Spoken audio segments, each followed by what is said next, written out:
Hello and welcome to Macro Mondays, brought to you by David Gokhstein and the Gokhstein News Network. I'm your host, Landy, and today is March 16th, 2026, and we're looking at Bitcoin to start here. This is going to be a quicker one today because I'm recording it a little bit later. I do apologize that it will be a quicker one, but it's not going to be any less informative.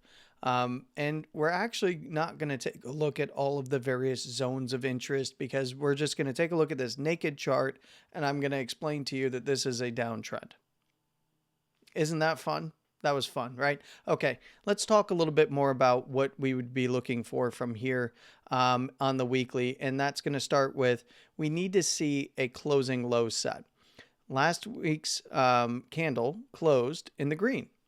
Now, many would expect that to be a closing low, but because it failed to close above the 74,100 swing high that is now being pushed above in the beginning of this week's candle, it did not actually close the low. But what it did with this candle closing above the three candle structure down here is it did solidify the swing low at $60,000 as a major low.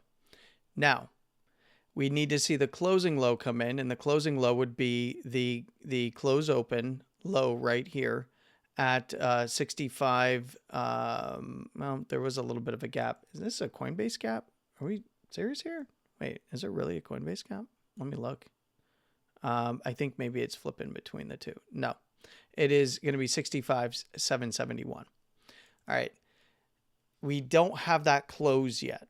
And that close is what we're awaiting, whether it comes in this week or maybe it comes in later, or maybe it doesn't actually close the low. And that's something to be aware of as Bitcoin is right in the thick of resistance in the areas that I talked about for quite some time above the range that Bitcoin was trading in for the past couple of weeks after hitting $60,000. What did I talk about? Escape the top side of the range. $74,000 to $75,000 what we're looking at. We're literally pushing 74 twice, and now we're getting up to 75. We're literally almost hitting it right now, and we just hit it a little while ago at 75,495 on the high. So, because this is a downtrend, what we're looking for is not just the swing low to be solidified here, but for the actual closing low to be solidified.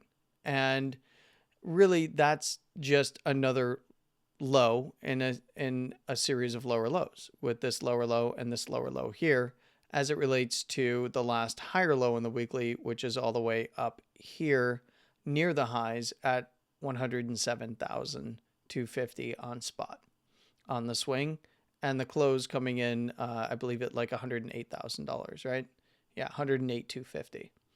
So that was the last higher low. Once we broke down to the 80K region, and then the closes in around the lows here for the 80K region was at 86.8, which was closing inside of this structural lower high over here at 86K, right? Well, the reason that I point this out is because there's two things that need to be understood about this structure and the downtrend. And that is that the downtrend will not break on any closes below $98,000, right? We've discussed this before. If we were to see a closing low set, what would we need to see for a structure change? We'd need to see a break above $98,000, right? And then we'd need to see price come back down into higher, lower, equal low structure, and then try to reverse from there, right? That's essentially what we'd be looking for as, the bullish setup. And I did describe this this morning on the breakdown with David,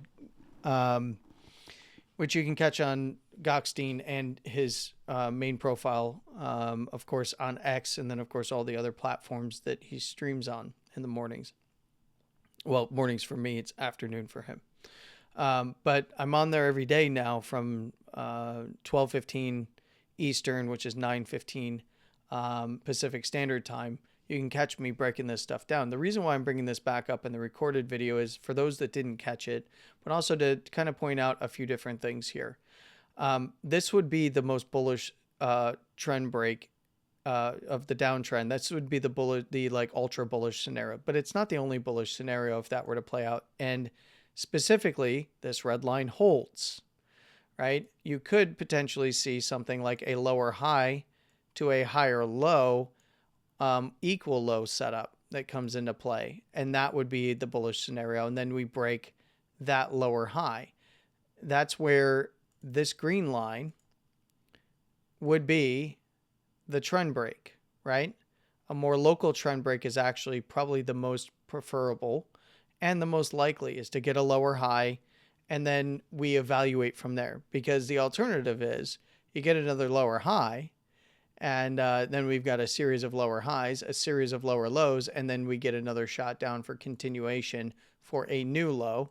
And that would be, moving into some of the further downside areas that we've talked about prior in the mid to low 50s if 58 to 60K is lost. All right, I just wanted to get that out of the way. A few things to note. There is no bullish divergence on the, there's no bullish divergence like what we saw last cycle. It has not formed yet off of the lows. And remember, in order to get bullish divergence on RSI, relative strength, is to, one, set the low, and then lower lows on the weekly result in higher lows on RSI, in which case momentum to the downside is fading or strength to the downside is fading. It's literally called relative strength, right? And if we're getting lower lows, but relative strength is making higher lows, that's the divergence. And that's what we saw back in 22 off of the lows. We're not there yet in terms of structure, and we're not there yet in terms of momentum or relative strength, which some use, can argue that it can be called momentum as well.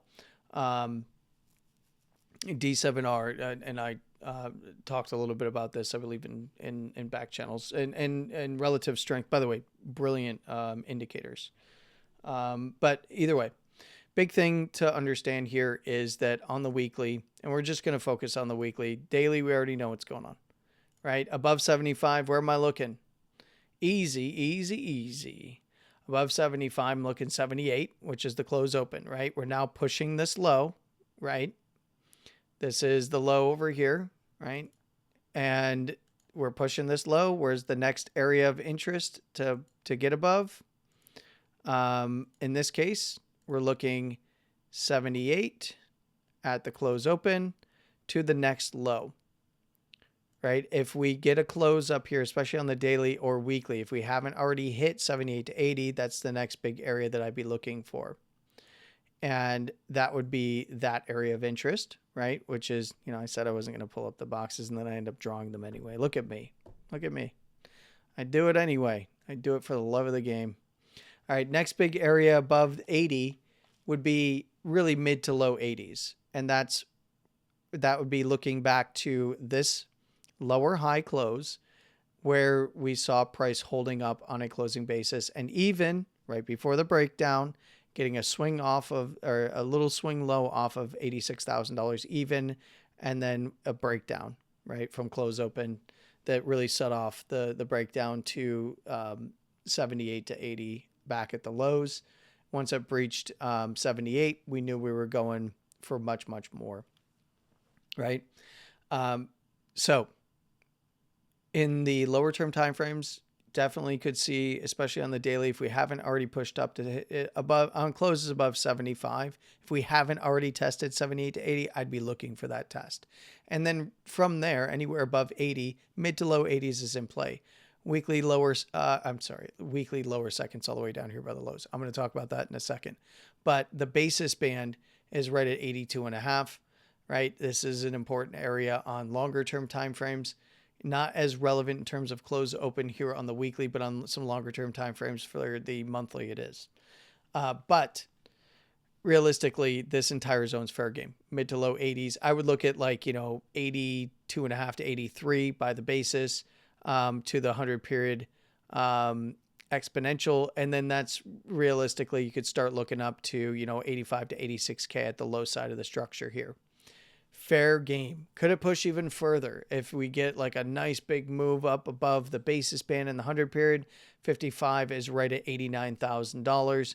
$89,000, just so you know, happens to be the lower high that we would need to see broken right here.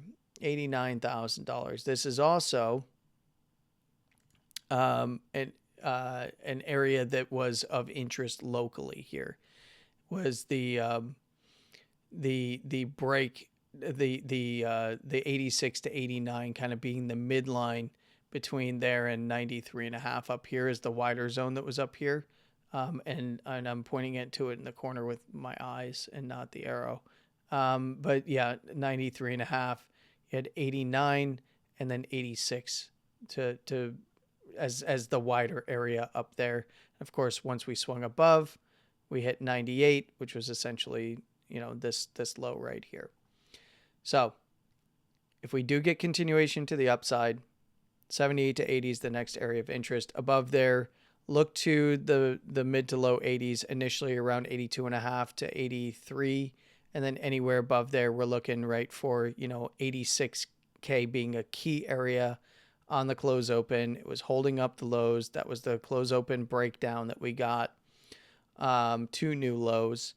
And it's also, an area of interest. If it was to push above there, you could see a scenario play out where things could extend towards that 55 period exponential moving average right around that lower high swing at 89K. On the flip side, if we drop anywhere below $68,000, that 200 period exponential moving average on the weekly, lows are back in play.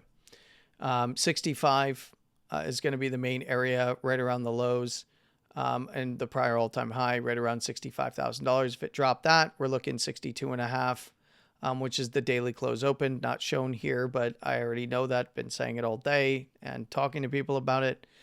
Anywhere below there, we're going for 58 to 60. Initially, anywhere below there, mid to low 50s is fair game. So that's going to be it.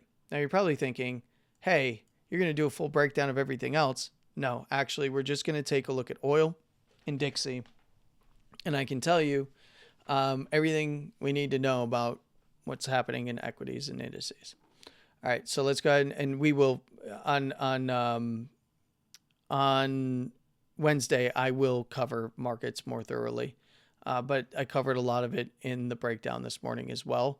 So I just wanted to kind of deep dive a little bit further on some of this stuff for Bitcoin here in this video without making it too long. Now, oil on the weekly started out not so hot, right? We got the Monday open. Futures were ticking up. And then the open spiked the highs. I said 98 to 100. Above there, we can entertain moves, to the upper second and above. Could potentially go to 105, but anywhere below 105 doesn't make a lot of sense for it to continue moving. Based on some lower term time frame stuff, lower term time frame than what we're seeing here, and that's essentially all the way down, I believe, even on the hourly here. So there's some of the areas over here for this consolidation structure back down to the $98 to $100 area. So anyway, what I would say is, we had a red day, which caused Dixie, and the analysis hasn't changed, by the way. Above now, the upper second at 102.75, look for 105. Anywhere above 105, up to the upper third is fair game, right at around 115 to the high at 120. Anywhere below 120, doesn't really do a whole lot. Likely going to see this result in a big mean reversion move. But 115 to 130 is still in play, even with the residual expansion. Likely going to be governed by the upper second standard deviation until we see a compression again. Now, back below 90 to 95, this zone here, we see the upper first. Anywhere below there, we're looking 80 to 85. Anywhere below 80, I could see it swing 78 and still be safe from taking this low out. So 78 to 80, start to look there if we do see around 90 dropped. 85 being kind of the lower term time frame area of interest here around these opens, right? And then it's down to essentially 80 to 83.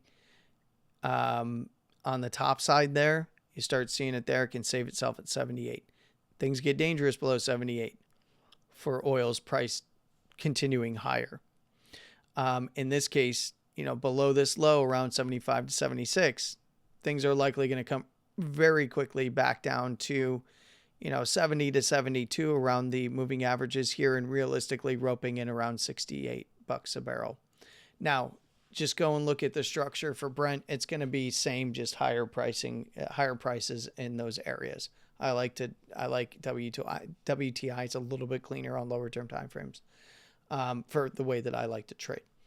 Now, the equivalent areas are kind of the same for Brent to the upside, except it's like 116 to 138 versus, it's the same general zone. That would be your 115 to 130 on WTI.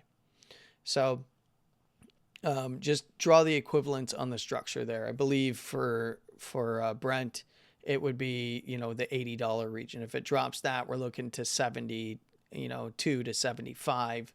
Whereas I'd be looking like 68 to 70 on something like, WTI. So the reason why I bring that up is, the little bit of a move back down on the daily after the futures open higher does tell me that I honestly think that even if this continues and tries to test the highs, this is going to mean revert hard. And it's going to take a lot of the speculators out, to be quite honest, as they're thinking that it's likely going to continue much, much, much higher. I'm hearing still this, even to open this week, hearing people talk about $250, $300 barrel. And that's just not realistic. I think they're crazy. And they're really, I think it's more about politics than about price at that point.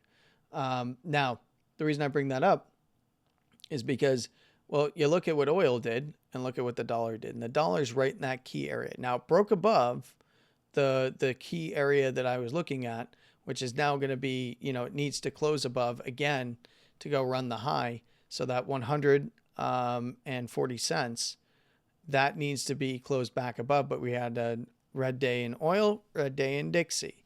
If we see oil continue to break down, Dixie will continue to break down. Markets will like that. All right. And I would say anywhere below 99.50, 99.60 by the upper first and this area of interest here.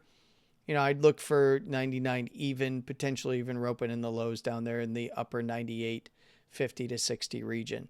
But if we do start seeing this break back out above the 100.4 and towards this high at 154 cents, then we'd have to start entertaining 101 to this 101.5 and potentially even up to the 102 region up here. Now, that would likely coincide with oil going up, and I would watch oil and then take a look at Dixie, and then you can take a look at markets.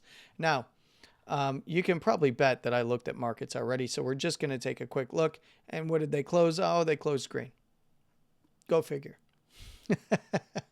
I will do a little bit more of a detailed breakdown. Still strong downtrends. Still needs to take out the lower highs in traditional markets and kind of come back to it. I think the focus for me, of course, is watching what Bitcoin does to see if it can head up to that overhead resistance, where the upper third standard deviation on the daily is starting to come into play at the bottom side of this overhead resistance at 78,000. Fair game right up into the 80,000, 80,500 area, and even swings up into the mid to low 80s.